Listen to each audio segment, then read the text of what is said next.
It's the book of Isaiah. It's the book. It's the book of Isaiah, chapter 55, starting at verse 11.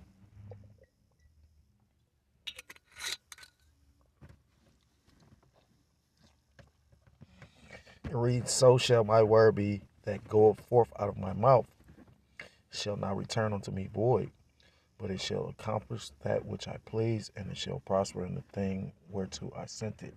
I'm going to start off by giving all praise, all honor, all glory to Elohim Yahweh, by Hashem Yahushai, by Hashem Kodash, double honors to the elders, to the apostles that taught me this truth. Peace and salutations to the Akim across the four corners of the earth, pushing this truth with faith and with sincerity, as well as risking their lives and the freedom to do so now more so than ever. Say shalom to the Akim and the Aquato to the listening and learning, Lord, willingly. This is edifying. Shalom to the Israelite foreigners scattered abroad in the land and other nations appearing like the other nations, but whom subscribe to this truth to you. Say shalom. It's the brother Yahweh coming at you with another lesson through the spirit and through the power of Yahweh Bashem Yahushai. This lesson is inspired on this article that I came across. I saved it because I wanted to bring it out because pretty much, I believe the elder brother made a video titled "These tariffs are set to pretty much destroy the economy and bring in the MOTB system," which pretty much that's what's going to do. I was watching certain brothers' videos and going into, just paying attention what the economy doing, what these tariffs doing. You got DJ Trump, with this trade war going on between Moab or China and Babylon the Great, aka America, which ultimately is going to affect both economies. If you checked out anything going on over there, it's affecting their economy. So why wouldn't it reciprocate? They even termed it reciprocating tariffs. Now I noticed that DJ Trump pretty much, I guess they're not gonna have tariffs on phones and certain electronics because they're trying to time this thing. But it's pretty much like how, during the CV and the lockdown, how you had a lot of businesses closed. I was listening to a brother that was talking about putting tariffs on the gas. So think about it. You got people barely able to buy food, barely able to pay their mortgages or their rent. So just imagine how much more difficult it's going to be when you barely can survive, but now you got to pay more to even get to the job that you you maintain it. This is a horror movie waiting to be unleashed, waiting to play out, and you can feel it in the spirit, you know. And it's ultimately all been set up because this is what's going to be that crisis when the economy crashes and nobody has anything. It's going to be up to DJ Trump or the government, gov, control, mint your mind, to implement a system or bring forth a system that's going to be able to be a solution, to to what's pretty much a broken economy. That's why they setting up digital payments and all these different things. So I'm gonna read a little bit of the article. It says Federal Reserve chief says Trump's tariffs likely to raise inflation and slow U.S. economic growth. You know, in order to bring in a new system, you got to do away with the old one, and we're pretty much at the end of this system. That's why they're going and trying to implement these digital systems. It says the Trump administration's expansive new tariffs will likely lead to higher inflation and slower growth for the U.S. economy, Federal Reserve Chair Jerome Powell said Friday, which is not more than likely it's already doing that. I made mention of I bought my daughter some shoes, and these particular shoes aren't just like some no-name shoes, but they're not like, they shouldn't be as expensive as they were, and that's based on these tariffs. Because the price of clothing and tariffs especially affect things that you need to live, like food and clothing.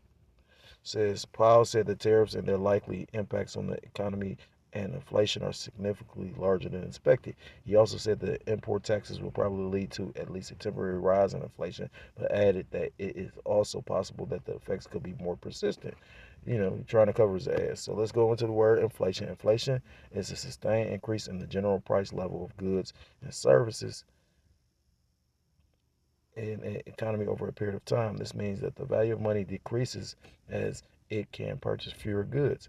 So pretty much it's gonna cost more to get, sometimes even less, because you know you got stagflation, you got what's that called, when they pretty much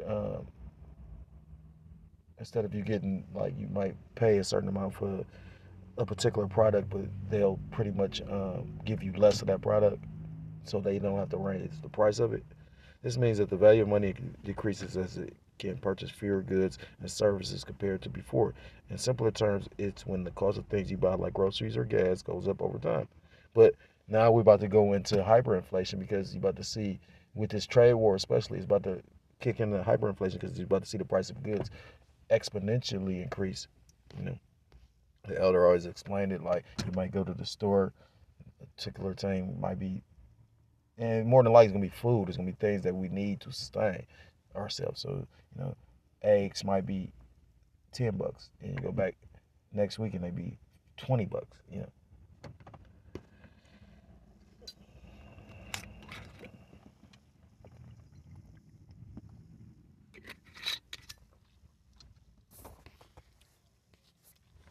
Our obligation is to make certain that a one-time increase in the price level does not become an ongoing inflation problem, Powell said in remarks delivered to a conference of the Society for Advancing Business Etiquette and Writing. Powell focused on inflation, suggested that the Fed will likely keep its benchmark interest rate unchanged at about 4.3%. I even read somewhere that he talking about putting off the tariffs for 90 days. But what people don't realize is just him implementing them for that short amount of time has affected the stock market. You know.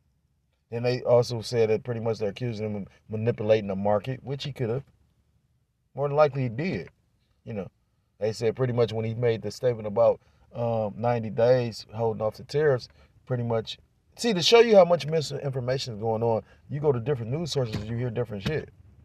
But they all ran by the same 5 companies, or like, I forget what all the companies that own all the major news. So, point of the lesson is, you can see inflation already kicking in. Inflation is affecting people. Again, I bring up the situation with my daughter and these shoes because of the simple fact, um, you know, again, food and clothing are necessities in life. You need these things to live, and those are gonna be some of the most affected things. I went again to uh, a shoe store, and like some New Balances was $110, and I'm talking about the children's version of them.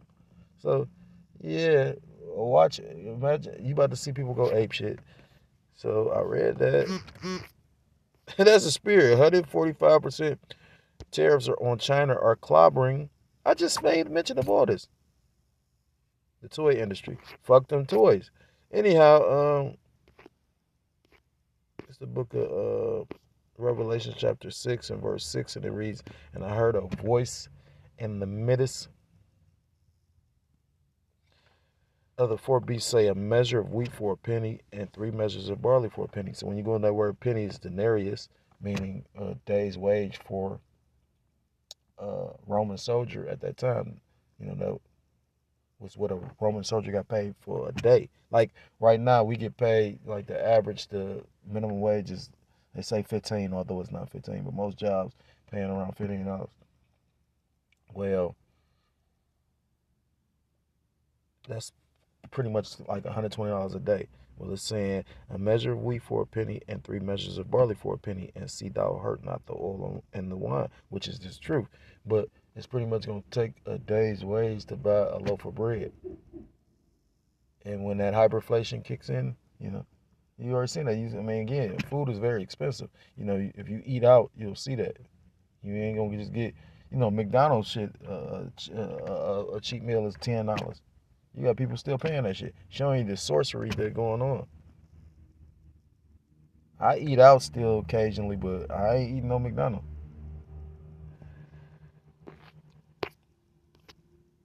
So that's going into pretty much, the inflation. because we're dealing with a fiat currency. This is the book of Habakkuk chapter 2 and verse 1. And it reads, I will stand upon my watch and set me upon the tower and will watch to see what he will say unto me and what I shall answer when I am reproved.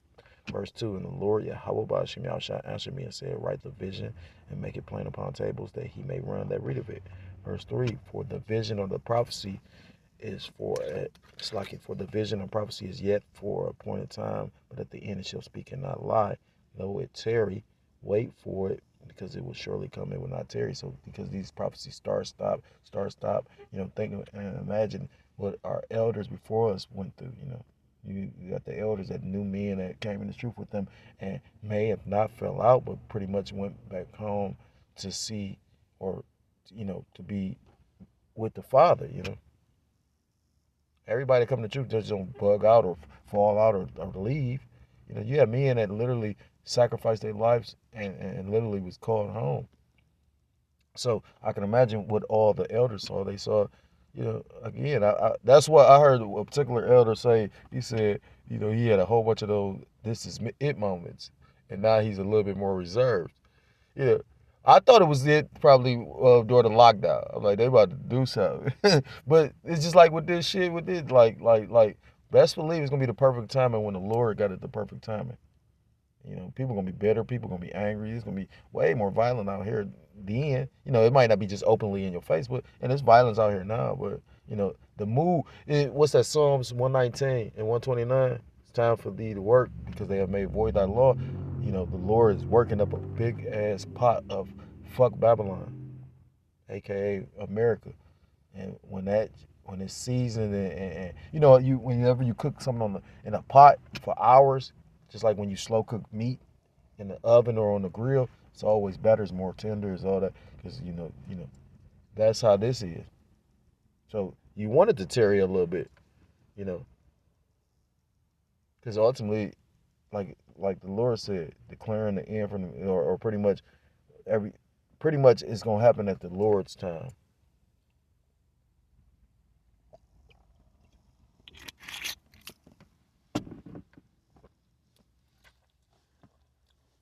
Verse 4, behold, his soul which is lifted up is not upright in him, but the just shall live by his faith. Whose soul is not upright? Esau Edom's. Tells you he's a proud man. It tells you that he's who can make straight what the Most High made crook. The Most High created Esau Edom to be a particular type of way to serve the purpose that he created him for. Scriptures talk about the vessels made unto wrath and vessels made unto honor. Verse 5, yea, also because he transgressed by one. This still talking about Esau Edom. His philosophy, because his philosophy, his mindset, the way that his creed, the way that he's against the scriptures. When you really take time to think about it, he comes deceitfully. You gotta remember they make you believe that the America, Babylon the Great, aka America, is founded on biblical principles. But yet and still everything that's anti Yahweh Ba'ashem Yahushua is practiced or pushed in this place. He is a proud man, neither keepeth at home. He's in everybody else's land, who enlargeth his desires hell. He can't be satisfied. Like, I bring up the fact of when the elders bring up Alexander the Great, pretty much when his soldiers refused to pretty much campaign with him anymore, he's supposed to weep because he can't be satisfied. Who enlargeth his desires hell and is as deaf and cannot be satisfied, but gathereth unto him all nations and heapeth unto him all people. Verse 6, shall not all these take up a parable? Shall not all these take up a parable against him and a taunting proverb against him, and say, woe to him that increaseth that which is not his, how long? And to him that ladeth himself with thick clay. Let's go into this word ladeth. Well, I'm pretty sure it just means to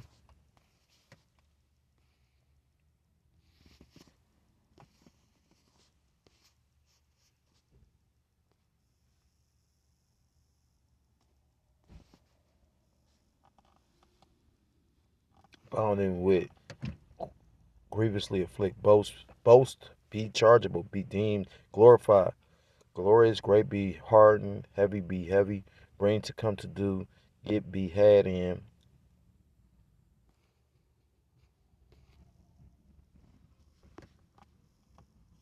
Strong's H 3513.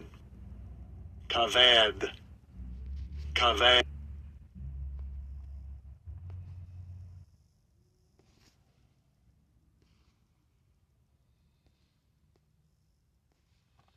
To be heavy, be weighty, be grievous, hard, be rich, be honorable. To be made heavy, be honored. To give oneself glory, to make heavy, to be honorable. To make oneself heavy with oneself. So to engulf themselves with. And this society, pretty much, you rely on this. You like a lot of Babylonians and 2/3 of our nation. They really trust in Babylon the Great. You know? This is what they put their trust in. Scriptures talk about, and the God on the money. It talks about in the God we trust. And Esau Edom labels himself or looks at himself as a god, and 2/3 of our nation, as well as the heathen and whatnot, they trust in Esau Edom. Although the Lord is bringing them low, you got a lot of people questioning. They'll never question. Why do you think they selling gold the way that they're selling it? Because a lot of people don't trust in this dollar like that. But you still got a lot of people. You got to remember, we aren't just an island. This is millions of people, hundreds of millions of people. So although you got a lot of people that's awake, you got a lot of people that's gonna pretty much succumb to the judgment that the Lord Yahweh Shem Yahushua got set up for them. You got a lot of people that's gonna be ass out in that day. That word clay goes into the word abatya, meaning heavy debts, which this dollar is a debt note. These US dollars is a debt note. And they're just replaying a system that was already put in place, as far as that's a spirit, because the elder was talking about you're doing a series talking about the fall of Babylon. Yeah, fall of his buddy system. Call all you how about you out shot. So it was already set up and preordained from the get go. And these devils, scriptures talk about they have pretty much did a diligent search. They know what the scriptures talk about. So yeah, they were reenacting and do and use the same playbook. Why not? If it worked, why fix it? If it's not broken, why fix it? This is the book of Genesis, chapter 47. I'm going to start at verse 11. And Joseph placed his father and his brethren and gave them a possession in the land of Egypt, and the best of the land in the land of Ramses, and Pharaoh, as Pharaoh had commanded. And Joseph nourished his father and his brethren and all his father's household with bread according to their families. Because so when you go into the account and the history of this, pretty much Joseph was, through the will of the Lord, put in a position to be able to help, his kin when they needed help at the time. The Lord, that's why you should just let things play out. And it's deep, but everything is the will of the Lord if they don't play out. But that's amazing that because it really make you think about how important it is to be just a humble servant. Paul even went as far as to say, I'm a slave to the will of Yahweh Shem Yahushua. Like, you ain't bucking up to nothing. You just going where the Lord put you. But things do tend to happen. Things happen, you know what I mean? If the Lord might put a spirit on you or somebody to do something to see how you react. But if you react according to the scriptures, you're going to always make it, it's always going to work out the right way, beneficial way.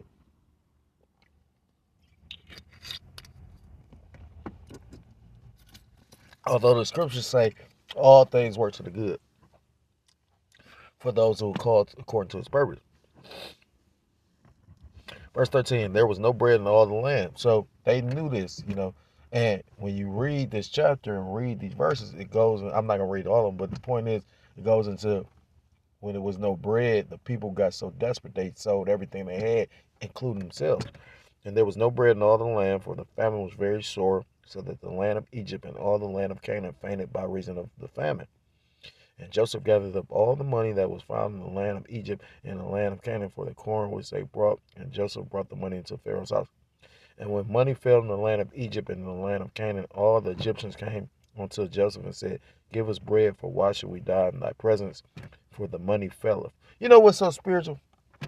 So again, they utilizing the playbook to pretty much control people, because you got people know food can be used or utilized as a weapon. What's spiritual is, I went to go do something, right? I'm going to go wash my kids' clothes, and a brother that was in the camp that I was part of.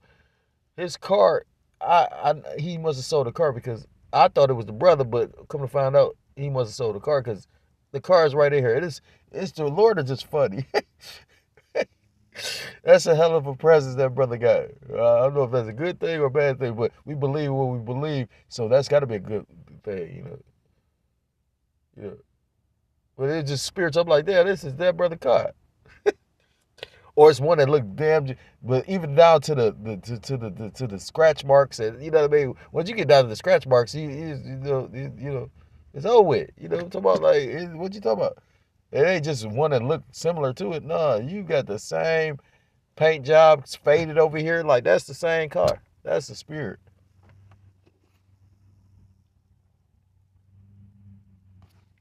Salakia.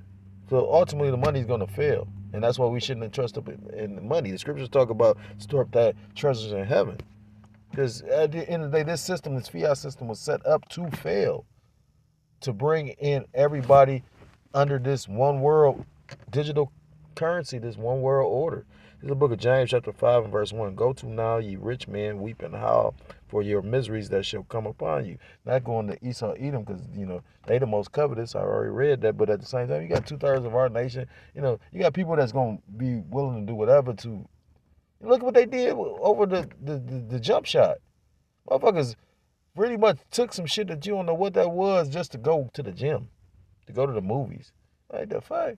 You know, it's so crazy how everybody programmed. I was just talking to this female, right? And she pretty much, I asked her what's the last movie she saw, and she was like, well, I watched so many on Netflix.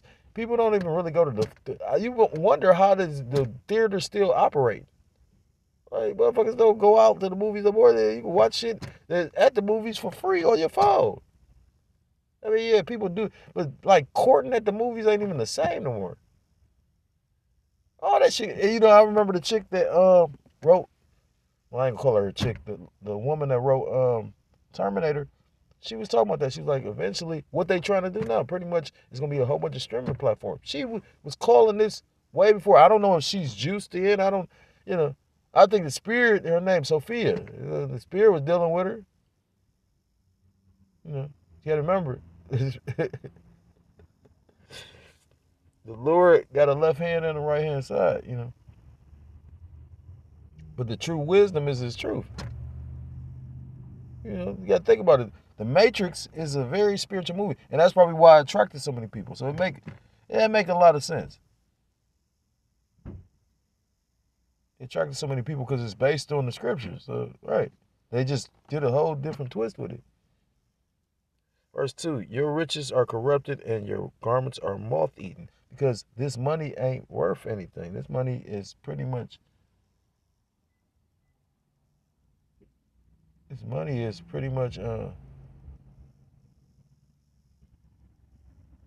she maybe catch my throat. This money is a fiat currency that's set up to actually be like every fiat currency literally has failed. So what will make this one any different? It's no different. It's just gonna fail when they want it to fail because the Lord is pretty much this is the Lord's like New World Order. This is the Lord's reset. This is the Lord. This is Most High Yahweh Bashim Yahushua. All of it, you know, everything is the will of Yahweh Bashim Yahushua. Verse 3, your gold and silver is cankered, and the rust of them shall be a witness against you, and shall eat your flesh as it were fire. Ye have heaped treasures together for the last days. And the real treasure, scriptures tell you in the book of Matthew, store up thy treasures in heaven, where moth and rust do not corrupt. You trying to hold on to this shit is gonna get you like that's the trap. Got you, bitch. You know what I mean? Like that. That's the you know the sticky trap. That's whatever how you want to call it, but you know, scriptures talk about being as a pilgrim. You know, what's that movie? Damn, with Robert De Niro and Val Kilmer and all them. Heat said, "Don't get attached to anything that you're not ready to walk away from in 60 seconds if you feel the heat coming." I believe he said 60 seconds, and he broke his own rule. That's deep. You often delete slot games one after another. That was deep too. So at the end of the day, we watching this thing play out. We watching this thing come to fruition. Call Loyam Laya how about Shemiao Shah, because if you're in the proper spirit, you can see it. Like, I don't know when it's gonna happen. Again, they trying to lightweight control the chaos, and that show you how I made a statement prior, like literally Esau, Edom think they're gonna be able to control the chaos, and they not. Only one that could control, or only power that could control the chaos is Yahweh Ba'ashem Yahushua. At the end of the day, the Lord's servants is going to eat while the rest of these people are going to starve. So if you ain't a so-called Black, Hispanic, Native American, Seminole Indian, West Indian, or Haitian, I implore you to come back to the laws, statutes, and commandments of your power, whose true name in the Paleo-Hebrew is Yahweh Ba'ashem Yahushua. You will be destroyed. And with that, I want to give all praise, all honor, and all glory to call Loyam La Yahweh Ba'ashem Yahushua Ba'ashem Rachakodash. Double honors to the elders, to the apostles that taught me this truth. Peace and salutations to the Akim across the four corners of the earth, pushing this truth with faith and with sincerity, as well as risking their lives and their freedom to do so. Now more so than ever, shalom to the Akim and the Akwata, to listening and learning, Lord willingly.